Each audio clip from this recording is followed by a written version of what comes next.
Bien, entonces estábamos con Urano, que decíamos que va acostado girando alrededor del Sol, que también posee anillos, como los demás planetas gaseosos, pero así como para Júpiter, sus anillos son muy tenues y sus satélites más grandes son Titania y Oberón, con un tamaño similar de entre 1580 y 1520 kilómetros de diámetro respectivamente. Ahora, características de Neptuno. Neptuno es el más exterior de los gigantes gaseosos. Su interior es roca fundida con agua, metano y amoníaco líquidos. Y el exterior es hidrógeno, helio, vapor de agua, metano, que le confiere este color azul, al igual que a Urano. Recordemos que el color azul es debido a que el metano absorbe la luz roja y deja ver la luz azul. Tiene los vientos más fuertes de los planetas del sistema solar. De hecho, alrededor de la gran mancha oscura que vemos aquí, alcanzan los 2000 kilómetros por hora, imagínense. Estas ráfagas de viento son de 2000 kilómetros por hora. Y también, como el resto de los planetas gaseosos, tiene anillos. Menos vistosos, claro que sí, pero también tiene anillos. Tiene varios satélites naturales y el mayor de ellos pues es Tritón, el cual tiene más del 99.5% de la masa en órbita alrededor de Neptuno y bueno, ese sería uno de sus satélites naturales. Ahora, dijimos que en el sistema solar también encontramos a los asteroides. Estos asteroides son restos o fragmentos de un planeta que no llegó a formarse. Se encuentran entre las órbitas de Marte y de Júpiter. Es decir, esto que nosotros tenemos justo aquí. Bueno, aquí está representado, estas líneas obviamente no existen en el universo, no se ven así, pero es para más o menos identificarlos, ¿vale? Todo lo que no se ven así. Este cinturón de asteroides que vemos aquí, esta franja de asteroides, divide a los planetas internos de los planetas externos. Los planetas internos, pues es Mercurio, Venus, Tierra y Marte, y los externos ya serían Júpiter, Saturno, Urano, Neptuno y ya, porque Plutón no se considera un planeta, a veces sí se considera, luego no se considera, ya saben. El punto es que este cinturón de asteroides está justo en medio, justo aquí, entre Marte y Júpiter. ¿De acuerdo? Marte, así es Marte. Bien. Esos son los asteroides. Ahora bien, los cometas son cuerpos celestes que están constituidos por hielo, polvo y rocas que orbitan alrededor del Sol. Estas van a seguir diferentes trayectorias, ya sean elípticas, parabólicas o hiperbólicas. Ahora bien, ¿cuántos de ustedes han visto cometas pasar por el cielo azul o en la noche? ¿No han visto jamás? ¿Nunca? ¿No? Bueno, pues en alguna noche. ¿Mandé? Yo sí, Miss. ¿Usted sí? Ok. Sí. Se ve genial, se ve hermoso, ¿no? ¿Cómo pasa el cometa? De hecho, en noches de Sí, lluvia parece. noches de lluvia de estrellas, así se les denomina, es más probable ver a los cometas cómo pasan. No es que lluevan estrellas así como tal, obvio no, ¿verdad? Pero es donde más cometas, más estrellas pasan en el cielo. No, la verdad es que no me acuerdo dónde dejé el calendario astronómico en donde decía en qué fechas sucede esto, en qué días son, bueno, sí, en qué día es la lluvia de estrellas para que nosotros podamos verlo en el cielo. Aunque les diré que cuando sucede eso, normalmente hay muchas nubes, o sea que no se ve tanto. Pero en algún momento pueden ustedes observar el cielo y pueden ustedes notar este fenómeno que es muy bonito porque se ve muy padre, se ve espectacular. Así que cuando ustedes puedan, tengan tiempo, tengan ánimo, pues observen el cielo, la noche, las estrellas. Si en algún momento pueden irse de día de campo, pues pónganse a observar el cielo en la noche, yo hablo de la noche, y van a ver que se ve, que hay muchas cosas interesantes que se pueden observar en el cielo, créanme. Bueno, ahora, vamos a ver algunas de las teorías que se tienen acerca de la creación del universo. Es decir, cómo se originó, bueno, sí,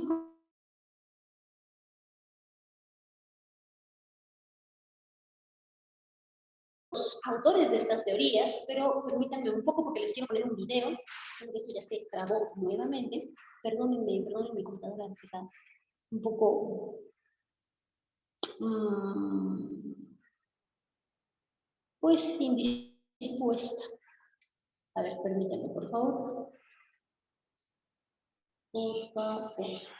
Unos instantes. No, por favor. Bien, mientras esto reacciona, díganme, ¿qué teorías ustedes han escuchado acerca de la creación del universo? ¿Qué han escuchado ustedes? ¿Qué han visto? ¿Qué han La observado? teoría del Big Bang. Ok, la teoría del Big Bang. ¿Qué otra teoría ustedes han escuchado, visto? Porque hay varias.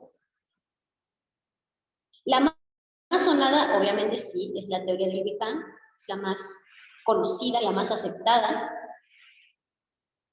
Pero ¿han conocido alguna otra teoría que digan, yo me acuerdo que alguna vez vi, ¿no? ¿Sí?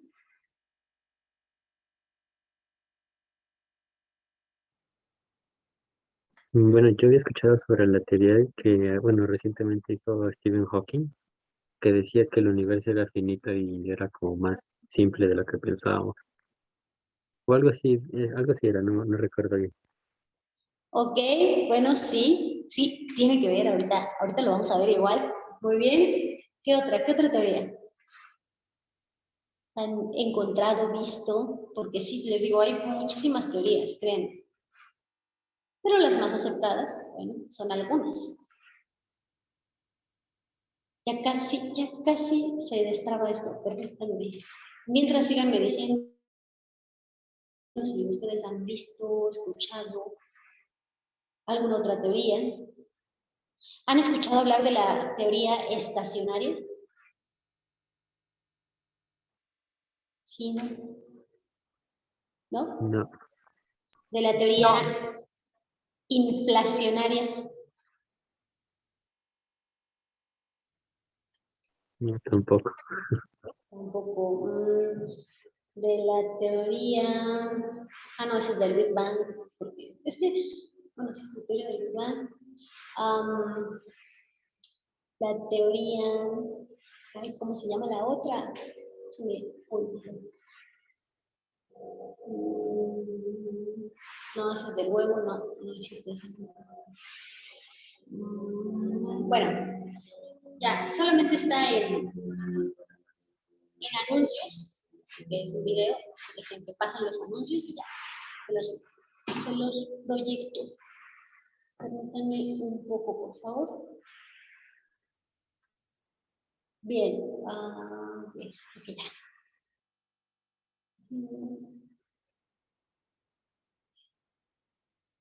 ¿Han visto la serie llamada Cosmos? ¿No la han visto? Yo lo estaba empezando a ver, pero ya no la acabé. ¿Cómo? Bueno, no sé si es serie o es un documental. No sé si lo estoy Bueno, es un confundiendo. documental, pero es como serie porque tiene varios capítulos, ¿no? Creo que sí. Ahorita, bueno, anteriormente era con Carl la verdad no sé cómo se pronuncia su apellido, pero yo lo pronuncio así, Carl Sagan, bueno, así se escribe, Sagan. Y actualmente está con, se me olvidó su nombre, un científico, un astrónomo, que es de tez morena, cabello, pues, chino y bigotito, pero no me acuerdo cuál es su nombre. Y de ojo grande, pero no me acuerdo cuál es su nombre. Bueno, les recomiendo que vean esa serie documental, tiene varios capítulos, les recomiendo que vean esa serie de Cosmos. Explica cosas, bueno, explica el origen de la vida, explica el porqué de las cosas de una manera simple, de una manera, pues, llamativa, y sobre todo, pues, se ayuda del aspecto visual, que es lo padre en esta serie. Se las recomiendo. Bien, pero haciendo a un lado esta recomendación, vamos a ver estas teorías de cómo inició el universo, ¿de acuerdo? Ustedes me dicen cuando ya se ve algo en sus pantallas. Ya. Ya. ¿Listo? Okay. Gracias. Inició el universo. Desde que existe la cultura humana nos hemos preguntado ¿cómo inició todo? Cada mitología tiene una narración que propone una respuesta diferente.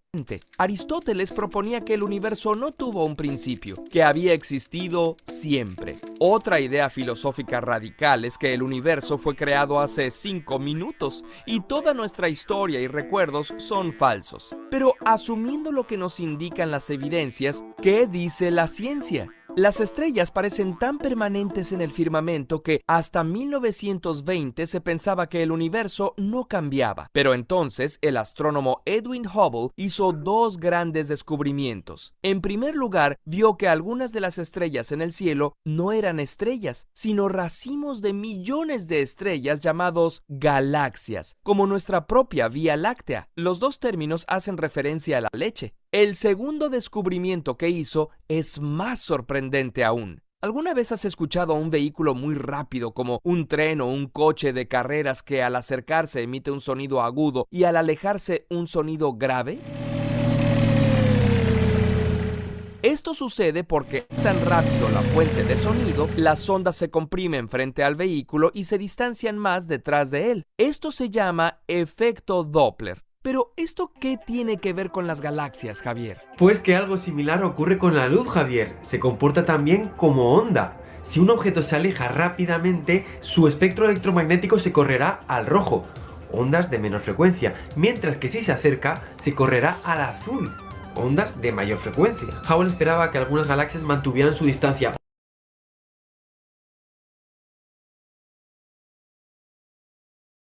Las galaxias se corrían hacia el rojo, es decir, se estaban alejando de nosotros.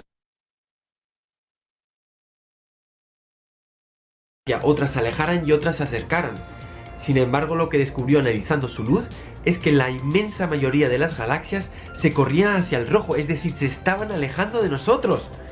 Y más rápido, cuanto más lejos estaban. Esta es la ley de Hubble. Las galaxias que se alejan de nosotros a gran velocidad, ¿les habrán dicho algo malo de nosotros? La conclusión evidente es, si las galaxias se alejan unas de otras, significa que en un pasado estuvieron más cerca, y antes aún más cerca, y quizá en un momento dado toda la materia del universo estuvo ocupando el mismo lugar en el espacio. O sea que el universo tuvo un principio hace unos 14.000 millones de años. A algunos científicos como a Fred Hoyle esto les sonaba arbitrario, así que idearon una teoría llamada estado estacionario, en la que para explicar la expansión supusieron que en el universo constantemente se está creando materia, lo que mantiene su densidad constante y no hay necesidad de que tenga principio o final. Hoyle se burló de la teoría contraria y la llamó la teoría del gran pum o del Big Bang. Pero Robert Penrose y Stephen Hawking, usando la teoría de la relatividad y observaciones directas, demostraron en 1965 que el universo, el tiempo y el espacio sí habían tenido un principio. A ese punto del espacio-tiempo se le llama singularidad, una zona de densidad de energía infinita. La súbita expansión que vino justo después es el famoso Big Bang. Pero te preguntarás, ¿qué había antes de la singularidad? Verás, precisamente es eso lo que la hace singular. Imagina que en la Tierra caminas hacia el norte. Si caminas lo suficiente, llegarías al Polo Norte. Si te pido que camines más al norte, ¿a dónde irías? No es posible. En este sentido, el Polo Norte es singular. De la misma manera, no es posible preguntar qué había antes del principio. El tiempo mismo comenzó ahí. Gracias a la teoría de la relatividad de Einstein, sabemos que espacio y tiempo no son absolutos. No son una especie de telón de fondo sobre el que ocurran los eventos, sino que son dinámicos, relativos el uno al otro, y son deformados por la energía y la materia. Son definidos por el universo, no son independientes de él. Por eso, no tiene sentido hablar de un tiempo antes de que el universo se iniciara. El tiempo comenzó con el universo. El universo era tan pequeño en el mismo momento de su inicio, aún menor que un átomo, que la relatividad general no es suficiente para entenderlo, y hay que incorporar la mecánica cuántica, la teoría que explica el funcionamiento de la materia a escala hipermicroscópica. La razón por la que se formaron galaxias, estrellas y planetas es porque el universo cuántico primordial era irregular, como lo muestran los mapas de radiación de fondo cósmica del universo actual. Si existen el Sol, la Tierra y los seres humanos, se debe a las irregularidades probabilísticas del microuniverso cuántico. ¡Wow! Somos producto de las fluctuaciones cuánticas del universo bebé. Aunque la teoría que acabamos de exponer es la más aceptada y responde a muchas cuestiones, aún quedan muchas preguntas por responder. ¿Por qué las galaxias más lejanas se alejan aún más rápido? ¿Hay algo que las empuja? ¿La energía oscura? ¿La expansión será eterna o el universo se colapsará? ¿Por qué el universo tiene estas leyes y no otras? Por cierto, antes de que Hubble hiciera sus observaciones, el belga Georges Lemaître ya había hecho cálculos que apuntaban hacia la singularidad, a la que llamó huevo cósmico, y al Big Bang. Lemaître era sacerdote católico. Curiosamente, como se habrán dado cuenta, para este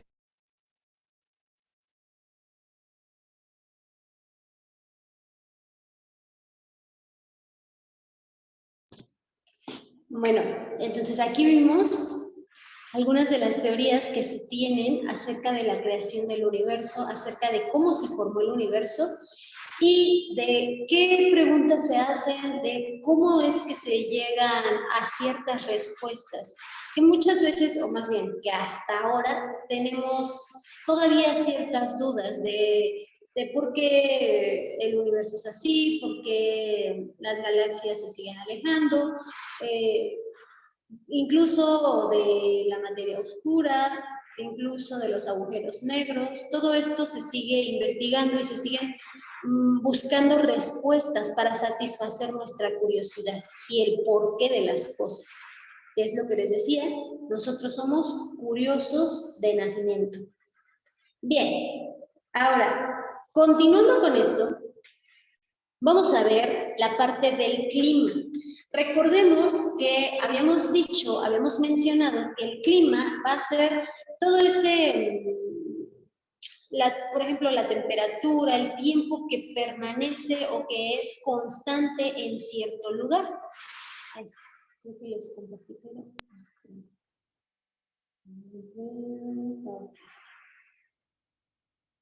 Ahora bien, dentro del clima vamos a tener ciertos aspectos importantes. Por ejemplo, o más bien, aquí tenemos estos criterios, estos elementos que serían, como ya les había mencionado, la temperatura, la presión atmosférica, el viento, la humedad, la precipitación, son elementos característicos que definen un clima, o bueno, definen el clima en un determinado territorio. ¿De acuerdo? Ahora, la temperatura, como nosotros sabemos, es el grado de calor que hay en la atmósfera.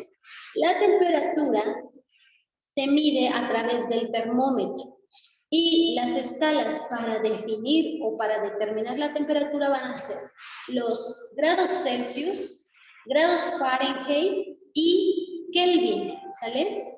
Van a ser estas 3 escalas, me faltó, no sé, bueno, existe otra, pero esa no es tan común. Las más comunes son estas, grados Celsius, grados Fahrenheit y Kelvin, las que se usan para determinar la temperatura, para medir la temperatura. Bien, la presión atmosférica va a ser ese peso del aire sobre la superficie terrestre. Esta presión se mide a través del barómetro y las unidades de medida son las atmósferas, los bares y los pascales. Estas son atmósferas, bares y pascales. Es importante.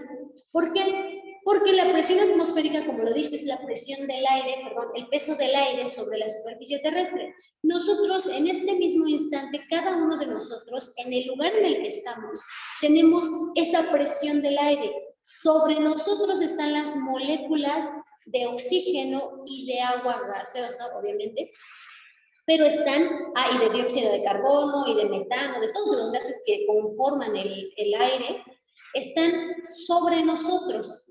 Es por eso que, por ejemplo, cuando vamos de viaje y vamos por la carretera, podemos sentir cómo nuestros oídos se van tapando. ¿Sí han sentido eso? Por ejemplo, no sé cuántos vivan, o más bien cuántos han ido a Real del Monte. Creo que alguien de ustedes es de allá, ¿no? Alguien me había dicho. O estoy soñando. Bueno, tal vez, ¿no? Pero bueno, supongamos, ¿han ido a Real del Monte, que es un lugar alto? ¿Sí han ido? ¿No han ido? Al Chico. Yo soy de aquí. ¿Perdón? ¿Alguien me habla?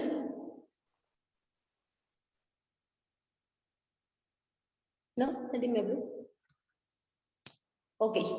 Bueno, no alcancé a escuchar lo que me dijeron, pero... o por ejemplo, en un viaje de carretera, así simple, un viaje de carretera, ¿siente cómo se les tapan los oídos? Bueno, pues es ese cambio de presión. Por ejemplo, nosotros estamos en un lugar bajo, supongámoslo así, estamos en un lugar bajo y vamos a un lugar más alto, donde hay montañas, donde el clima es más frío. Nuestra presión, la presión que tenemos sobre nosotros va a cambiar. ¿Por qué? Porque vamos más cerca de la atmósfera, por lo tanto, esa presión es menor. En cambio, si nosotros estamos en este nivel y bajamos, también la presión de nuestros oídos va a cambiar, la presión encima de nosotros va a cambiar, y es una presión más alta. ¿Por qué? Porque hay más partículas de oxígeno, de agua, de metano, de gases sobre nosotros. Es por eso que, por ejemplo, cuando nosotros, eso es con respecto a la atmósfera, pero por ejemplo, cuando vamos a nadar, si nosotros nos hundimos en la alberca, vamos a sentir esa presión inmediatamente en nuestros oídos. ¿Sí lo han sentido? O sin hundirnos, o bueno, sin sumergirnos. Solo con entrar a la alberca ya estamos sintiendo la presión en nuestro cuerpo del agua, ¿cierto? Esa es la presión atmosférica, no, esa es la presión hidrostática, pero la presión atmosférica también se da con el aire. No lo sentimos tanto porque ya estamos acostumbrados, porque es nuestro medio en el que vivimos.